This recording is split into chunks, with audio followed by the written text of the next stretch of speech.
কিন্তু মিঠি ঝোড়া থেকে একটা ডায়লগ বলি। হ্যাঁ, কোনটা বলবো বলো? কি ডায়লগ শুনতে চাও তোমরা যারা দেখো সিরিয়ালটা? শুনি একটু কারোর কাছ থেকে। হ্যাঁ, অনির্বাণের সঙ্গে ঝগড়া? কোন ডায়লগটা? অনির্বাণের সঙ্গে আমি ঝগড়া করি? দুমতানা না না না দুমতানা না না দুমতানা না না। অনির্বাণের সঙ্গে আগে খুব ঝগড়া করতাম, এখন ঝগড়া করি না খুব একটা। এখন ভালো হয়ে গেছি, আমরা ভালো করে সংসার করছি। তো হ্যাঁ, আগেরটা বলবো তো? ঝগড়া শুনতে চাই, ঝগড়া শুনে তারপরে বাড়ি যাবে আজকে। তুমি কি অ্যাপ্লাই করবে নাকি বাড়ি গিয়ে এগুলো? অ্যাপ্লাই করবে না, করে রীতিমতো, দেখেই বোঝা যাচ্ছে। না, ঝগড়া করা ভালো, সংসারের পক্ষে ওটা সুখ আনে অবশ্যই। ঝড়ের পরে আমরা শান্তি খুঁজি, তো সেই রকমই। চলো তাহলে একটা ডায়লগ হয়ে যাক নাকি? হ্যাঁ, আমাদের ফেভারিট যেটা যেটা বলেছে অবশ্যই সেটা হোক। একটা ইমোশনাল বলি আর একটা প্রেমের বলি, হ্যাঁ? ঠিক আছে, তোমার তার মধ্যে তোমারটাও বলে দেবো আমি, চিন্তা করো না, সব মিক্সড করে একটা ডায়লগ বলছি। তো প্রেমের একটা ডায়লগ, যারা এখনকার দিনে মানে সোশ্যাল মিডিয়া খুব ঘাটো তারা হয়তো শুনে থাকবে এটা, এই ইয়াং জেনারেশন। একটা প্রেমের ডায়লগ খুব ভাইরাল হয়েছিল, এখনো হচ্ছে রাদার। তো সেটা কি কেউ শুনেছো? ওই দেখো, দেখ, লাইটটা একটু ওইদিকে দাও না, কিছু দেখতে পাচ্ছি না আমি, অন্ধকার চারিদিক। হ্যাঁ, এবার ঠিক আছে। যে বলো তো কি ডায়লগ, কে বললো? ওই তো ইয়াং জেনারেশন থেকেই বলেছে। একটু বলো, লজ্জা পেতে হবে না, একটু বলো। আমি তোমাকে, ও দারুণ দারুণ দারুণ, এই তো। আমি তোমাকে আকাশ সমান ভালোবাসি, সমুদ্রের যত ঢেউ আমি তোমাকে ততখানি ভালোবাসি, এই পৃথিবীকে যতখানি ভালোবাসা ঘিরে রেখেছে আমি তোমাকে ততখানি ভালোবাসি।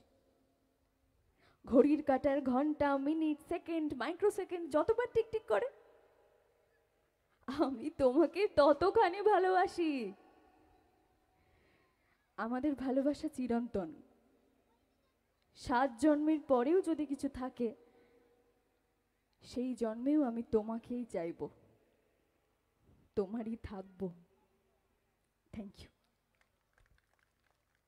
আচ্ছা, অনির্বাণের সঙ্গে ঝগড়া বলতে হবে তাই তো?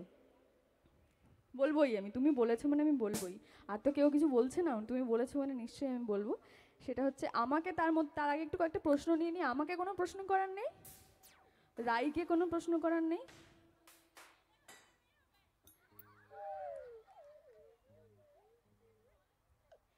ছেলে হবে না মেয়ে হবে? আমার, তোমরা তো অনেকে, তোমরা তো বুঝতে পারো পেট দেখলে যে ছেলে হয় না মেয়ে, ছেলে হবে না মেয়ে হবে। আমার পেট দেখে কি মনে হচ্ছে? বোঝা যাচ্ছে না কেন? হ্যাঁ, একদম ঠিক বলেছো। আমারও ভালো লাগছে না রোজ শুয়ে থাকতে। সব সময় জবে থেকে আমার বাচ্চাটা পেটে এসছে তখন থেকে আমি শুয়ে শুয়েই ডায়লগ বলে যাচ্ছি খালি। কি বিরক্তিকর, কি বলবো। আর হাঁটা চলার, আমি বলে আজকেই বলেছি ডিরেক্টরকে, জানো যে আমি পঙ্গু হয়ে গেছি এখানে। আমি বলেছি তাড়াতাড়ি তুমি বাচ্চাটাকে আনবে পৃথিবীতে, তাহলে আমি একটু হাঁটা চলা করতে পারি। এই তো, হ্যাঁ, বাহ, আচ্ছা, পেট দেখে তাহলে বুঝতে পারছো না কি হবে, ছেলে না মেয়ে? হ্যাঁ, আজকে সেটাই দেখেছো। দেখা যাক কি হয়, সুস্থভাবে বাচ্চাটা জন্মাক তাহলেই হবে বাবা। আচ্ছা, আর কোনো প্রশ্ন নেই? ও, বাড়ি কোথায়? আমার বাড়ি হচ্ছে ঝাড়গ্রাম। ঝাড়গ্রাম। হ্যাঁ, বিয়ে? আমার, অরিজিনাল। আমাকে দেখে কি মনে হচ্ছে বিয়ে হয়ে গেছে আমার? হ্যাঁ, মনে হচ্ছে। হ্যাঁ, আমি তো শুটিং থেকে ডিরেক্ট এসছি। কালকে আমার সকাল 7টার সময় কল টাইম। আমি শুটিং থেকে ডিরেক্ট এসছি বলে সিঁদুরটা তুলেছি, কিন্তু শ্যাম্পু না করলে তো পুরো সিঁদুর ভালোভাবে যায় না। তো আমার বিয়ে হয়নি এখন। হ্যাঁ, আর আর আর এই তো সবাই একটু একটু করে প্রশ্ন করছে, ভালো লাগছে। ঠিক আছে, তো চট করে নাচটা করে নি, তারপর ডায়লগটা যাই নাকি? হ্যাঁ, নাকি বলে নেবো তুমি? ঠিক আছে, চলো আবার না। অনেকে লজ্জা পাচ্ছে প্রশ্ন অনেকে করতে। লজ্জা পাচ্ছে, হ্যাঁ অনেকে লজ্জা পাচ্ছে। লজ্জা কিসের? কিছু লজ্জা নেই, নির্দ্বিধায় প্রশ্ন করতে পারেন। একটু সময় তো, কারণ এই প্রশ্ন করতে করতেই রাখতে হবে, এটা হচ্ছে কায়দা, না হলে ফুরুত হয়ে যাবে পাখি।